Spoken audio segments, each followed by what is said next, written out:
Bonjour, c'est Natacha du blog heureussancouche.com. Aujourd'hui, je voulais vous parler du fait de pratiquer l'hygiène naturelle quand on a plusieurs enfants en bas âge. Et des difficultés que ça peut amener, surtout quand plusieurs de ces enfants ne sont pas encore continents. Les cas où ça peut être compliqué, c'est quand on a une grande fratrie. Bien sûr, les mamans de 4, 5, voire plus d'enfants, voilà, ça peut être compliqué. Heu voilà, quand on est enceinte aussi, bien sûr, et qu'on a, déjà 2 ou 3 enfants à s'occuper. Surtout, un qui ne marche pas encore. Hem, je pense aussi, ah oui, aux parents qui pratiquent, l'instruction en famille aussi. Voilà, bon, parfois c'est tout ça mélangé, hein, donc forcément ça complique les choses. Pour repérer les signaux, c'est hyper dur. Ce que je voulais dire, la première chose, c'était que, fallait surtout pas hésiter à, voilà, vraiment porter son enfant.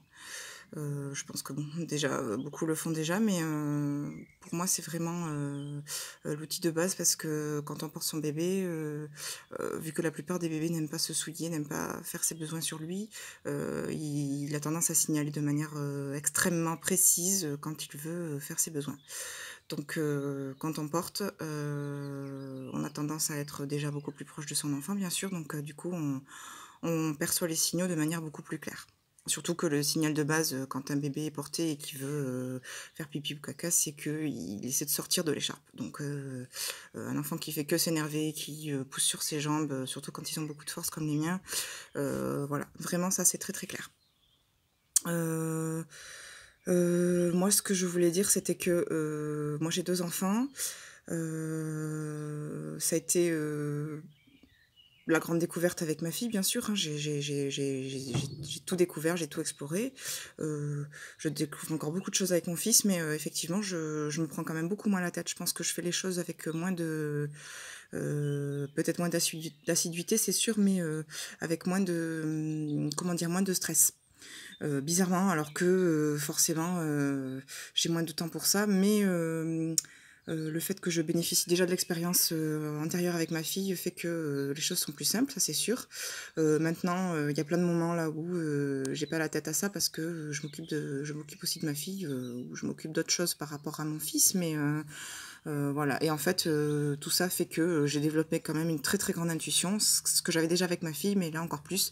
Le fait que je lâche prise, de manière involontaire, j'ai envie de dire, fait que, les choses sont plus simples.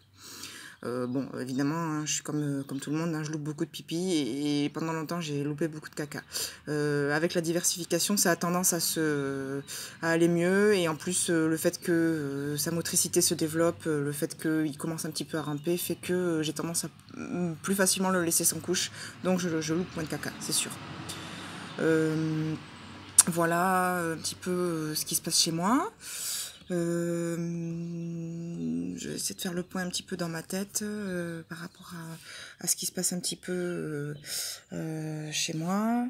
Oui, il y a des choses aussi, que je fais plus, par choix. Hem, peut-être que je me trompe, hein, mais j'attendais peut-être un petit peu trop longtemps avec ma fille, qu'elle fasse ses besoins quand j'étais sûre qu'elle voulait faire et qu'elle faisait pas. Je m'explique. Quand je lui proposais, de faire pipi, donc à l'époque j'utilisais un petit pot, je vais écrire un article et faire une vidéo et voir un podcast pardon, sur, l'hygiène naturelle avec une petite fille et l'hygiène naturelle avec un petit garçon. Par choix, j'ai décidé de ne pas utiliser le pot parce que déjà j'avais pas envie et je trouvais beaucoup plus simple en plus de directement proposer dans les toilettes ou, l'évier. Voilà, et en plus avec un petit garçon, bon ça m'a paru quand même, plus compliqué le pot. Bon, je l'ai pas essayé donc peut-être que, le pipi aurait quand même atterri dans le pot, mais c'est vrai que ça me paraissait compliqué donc je l'ai pas fait. Voilà pour l'aparté.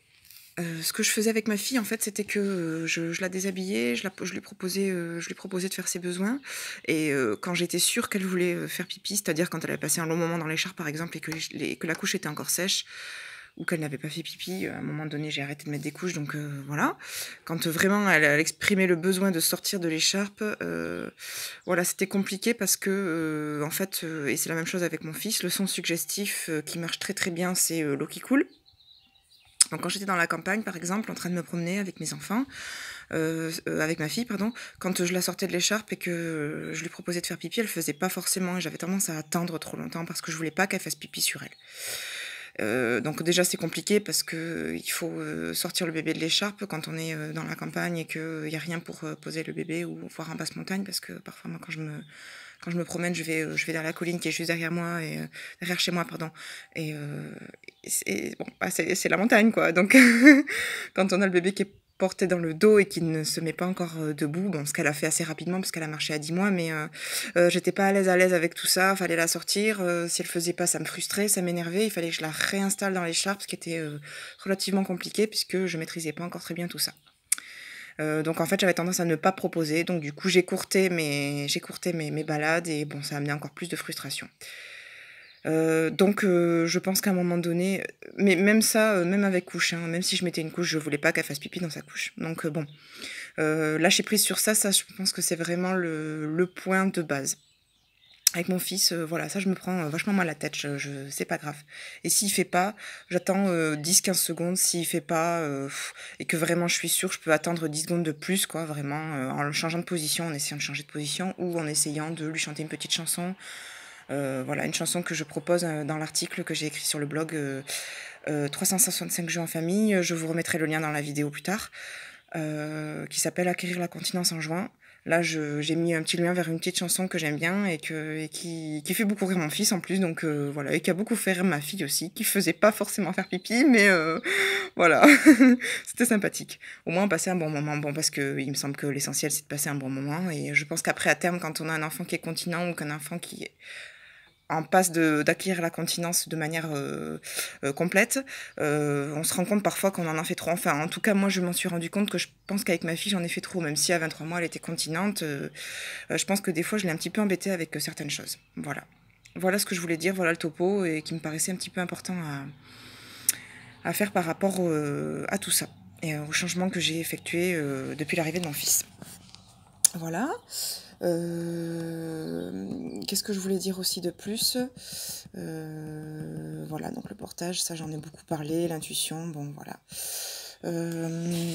Ah oui, ce que je voulais dire aussi qui est très très important, c'était que quand on a comme ça une fratrie, donc là peut-être qu'il y en a qui vont me prendre pour une grosse gueudin, mais moi j'y crois à fond. Ça me fait vraiment penser à l'instinct inné qu'on a quand on vit dans la nature et que voilà, on est une maman mais qui vit dans un village et que en fait tout le monde prend part à l'éducation et qu'on a plusieurs enfants. Ce qui se passe pas chez nous bien sûr, mais je pense que comme le dit Ginny Love dans son livre Le concept du continuum, que je cite énormément parce que c'est vraiment mon livre de chevet, je l'aime beaucoup. Je pense que l'humanité n'a pas encore eu le temps d'évoluer par rapport à tous les changements qu'on a fait dans la manière de nous occuper des enfants, à savoir le fait de ne plus porter, de mettre les enfants dans des poussettes, de ne plus faire du cododo et de les mettre dans leur lit en bois dans leur chambre. Là, je juge pas, hein, je dis juste les changements qu'il y a eu, mais depuis le temps qu'on le fait, on le fait depuis environ 100 ans, ça, de ne plus porter les enfants, de les mettre dans une poussette, de les mettre dans un berceau, etc., etc.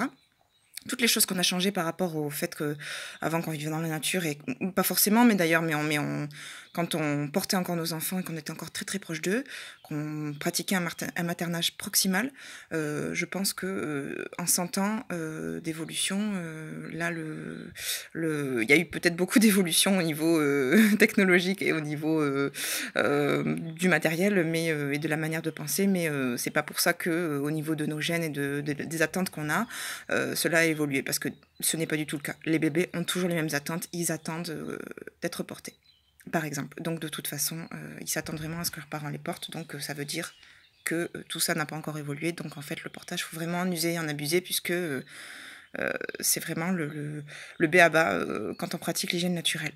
Ce que je voulais dire aussi, c'était que quand on a plusieurs enfants, donc, vu que le fait que tout le monde prend part à l'éducation dans les peuples qui vivent de manière traditionnelle, je pense que les petites filles notamment, en fait, elles ont l'allaitement et voilà, toutes les, j'arrive pas à trouver mes mots, toutes les, toute la manière de pratiquer le maternage est transmis par leur mère, par leur grand-mère. Toute la famille transmet ça, mais même de manière indirecte, sans vraiment parler. C'est juste elles voient toutes les mères du village le faire. Elles ont vu aussi, voilà, leur mère le faire avec les autres enfants. Et je pense qu'elles aussi, elles ont à apporter quelque chose. Tous les enfants, tous les gens du village ont à apporter quelque chose, surtout dans l'hygiène naturelle, parce que il faut capter les signaux, par exemple. Et je pense que moi, quand ma fille vient me voir et me dit mon fils a envie de faire pipi, voilà, bon, elle dit mon petit frère a envie de faire pipi, voilà, je m'explique, j'ai choisi de ne pas donner les prénoms de mes enfants en vous partageant ces informations sur l'hygiène naturelle dans ce blog, donc c'est pour ça que parfois je cherche un peu mes mots par rapport à ça. Donc ma fille vient me voir et me dit, ben tiens, petit frère, il a envie de faire pipi. Et effectivement, la plupart du temps, il a envie de faire pipi. Et en fait, même si elle se trompe, le fait qu'elle dise ça, des fois, ça me fait me reconnecter à lui. Ça me fait me reconnecter à mes enfants et à leur savoir inné, en fait. Parce que elle aussi, je suis totalement persuadée que quand elle dit ça, c'est pas pour jouer. D'ailleurs, même si c'est pour jouer, je veux dire, c'est pas pour jouer de la manière péjorative du terme. C'est pas juste pour rigoler, pour dire, tiens, ça lui trotte dans la tête. Je pense que son instinct, elle aussi, elle est très connectée à son petit frère et son instinct la pousse à venir me voir et à me dire, tiens, il veut faire pipi. Et donc en fait, la plupart du temps, ça se passe. Bon, il y a des fois où ça se passe pas, mais c'est parce qu'aussi peut-être que mon fils a décidé qu'à ce moment-là, il n'était pas d'accord, il ne veut pas, cette position ne lui plaît pas, l'endroit ne lui plaît pas, le moment ne lui plaît pas, il y a quelque chose qui le gêne, autre chose, parce qu'il est en période de poussée dentaire, donc forcément, il peut y avoir ça aussi. Voilà ce que je voulais aussi dire par rapport à ça, parce que ça, c'est vraiment une grande, grande, grande découverte, quelque chose que j'avais pas vraiment réalisé en lisant le concept du continuum pour la première fois et en lisant un tas d'autres livres, notamment celui d'Ingrid Bauer. J'avais pas du tout réalisé ça. D'ailleurs, je sais pas si elle en parle vraiment. Peut-être qu'elle en parle, mais j'avais pas fait attention. Voilà. Ça me paraissait important de le partager avec vous parce que c'est vraiment quelque chose auquel on ne pense pas forcément et je sais que je discute beaucoup sur les forums et notamment sur Facebook, sur des groupes d'hygiène naturelle et ça c'est vrai qu'on n'en parle pas. Donc usons aussi de ça. Et je sais qu'on aurait tendance un peu à se dire ouais mais non mais là voilà c'est bon ça fait 50 fois qu'il me le dit par jour. Moi déjà elle le dit pas spécialement 50 fois. Elle va le dire 1 ou 2 fois par jour, mais quand elle le dit, j'ai remarqué quand même que c'est des moments où je faisais pas attention à l'élimination de mon fils. Je faisais attention à d'autres choses. Et en fait, je me dis, tiens, je me connecte à l'instinct de ma fille qui est connecté à l'instinct de mon fils. En fait, on est tous les trois, on est un trio et je pense que voilà, c'est bien connu, hein, l'instinct, c'est ça en fait, hein, c'est tout voilà notre charge électrique. Enfin, je ne sais pas vraiment comment il faut dire ça, mais puisque c'est un petit peu ambigu pour moi tout ça encore. Mais même si je conçois quand même assez bien le concept, le fait qu'on soit tous liés de manière physique, voilà. Moi, je vois pas pourquoi j'écouterais pas ma fille parce que elle a raison. Voilà. Donc c'est super si vos enfants en fait prennent part un petit peu à tout ça, laissez-les faire, c'est génial. Voilà.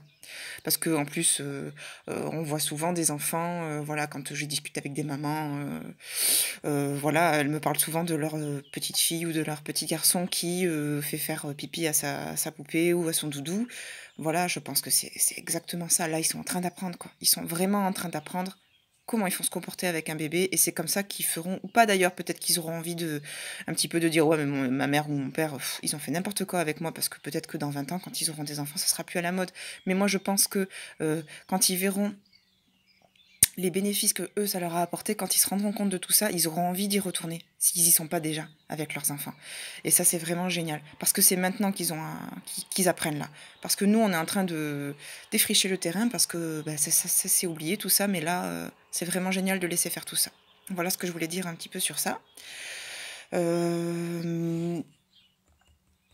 qu'est-ce que je voulais dire aussi Bon, voilà, c'est sûr que, quand on a plusieurs enfants en bas âge, c'est plus compliqué, c'est plus compliqué de se connecter, à son enfant H24. On peut pas le faire, c'est clair. On peut décider de ne pas mettre de couches et du coup de voir, hein, bien sûr et c'est génial et je vous admire si vous faites ça et vraiment vous vous avez ma grande approbation.